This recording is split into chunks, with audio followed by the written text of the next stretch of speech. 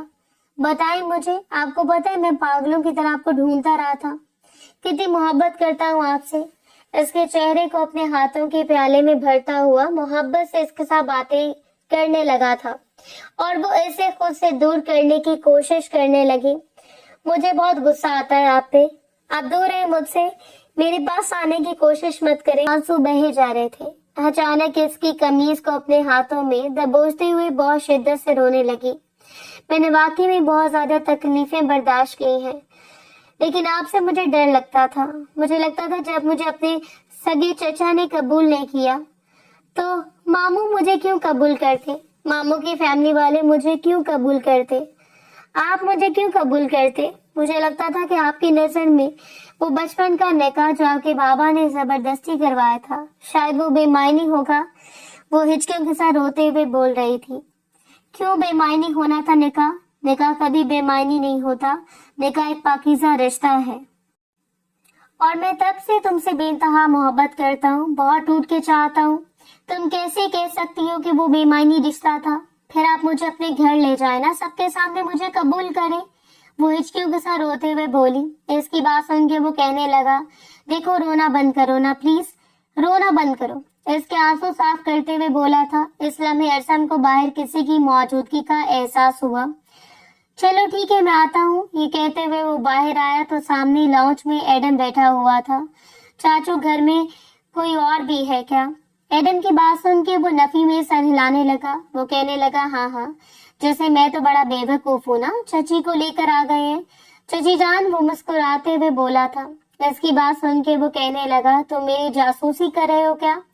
نہیں یار چاچو جان، مجھے ایسے فیل ہوا ہے کہ شاید آپ چچی جان کو لے کے آئے ہیں۔ بھائی مجھے بھی ملوائے نا، وہ بڑے تجسس بھرے انداز میں بولا تھا۔ نہیں بالکل بھی نہیں، پلیز چاچو جان پلیز پلیز ملوا دینا پلیز، وہ معصومیت سے کہہ رہا تھا، اور وہ اپنے بھتیجے کو دیکھنے لگا۔ چلو ٹھیک ہے چلو، وہ اسے لے کر اندر آ گیا۔ آہستگی سے دروازہ کھولا تو حوریہ سامنے کھڑے ہوئے ایڈم کو دیکھ کے تھوڑا گھبرا گئی تھی کہ وہ کسی اور کو لے کر کیوں آ گیا۔ یہ میرا بھتیجا ہے، وہ نرمی سے اسے بتانے لگا تھا۔ ہائے آپ ہیں چچی جان؟ آپ کو نہیں پتا چاچو آپ کے پیچھے کتنے پاگل ہیں، کتنے سالوں سے آپ کو تلاش کر رہے ہیں، اور جب پہلی دفعہ آپ انہیں ملی تھی ان کی تو خوشی دیکھنے والی تھی۔ ارسم کی آنکھیں نکالنے کے باوجود بھی ایڈم کی مسلسل زبان چل رہی تھی۔ اس کی بات سن کے حوریہ کا چہرہ بالکل لال سرخ ہو گیا تھا۔ آپ کو پتا ہے چاچو جان آپ سے کتنی زیادہ محبت کرتے ہیں، آپ کو کتنا ٹوٹ کے چاہتے ہیں۔ ہائے میں تو بےتاب ہوں کب آپ کو ہم اپنے گھر لے جائیں، وہ مسکراتے ہوئے بول رہا تھا۔ چلو ٹھیک ہے اب جاؤ، اس نے ایڈم کو جانے کا اشارہ کیا۔ جیلسی ہو رہی ہے کیا؟ میں آپ کی بیوی سے بات کیوں کر رہا ہوں؟ دیکھ رہی ہیں آپ چچی جان، جیلس ہوتے ہیں آپ کے شوہر، وہ ہنستے ہوئے بتا رہا تھا۔ اس کے جانے کے بعد اس کے سامنے بیٹھ گیا اور کہنے لگا، یہ بھائی کا بیٹا ہے۔ ہاں وہ بھی ایسے ہی تھے، وہ مسکراتے ہوئے بولنے لگی تو وہ اس بات میں سر ہلا گیا۔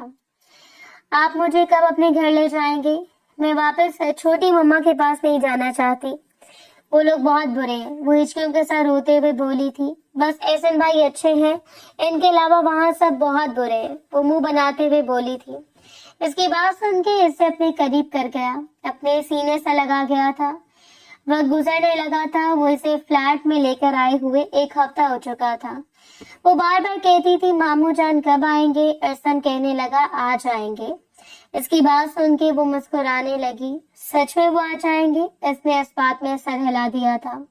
اس کا بہت زیادہ خیال رکھتا تھا، اسے کسی چیز کی کمی نہیں ہونے دیتا تھا۔ رات کا وقت تھا جب وہ باہر آئی تو سامنے لاؤنج میں سلطان صاحب بیٹھے ہوئے تھے۔ انہیں دیکھتے اس کے لبوں پہ مسکراہٹ بکھری اور آنکھوں میں نمی تیرنے لگی تھی۔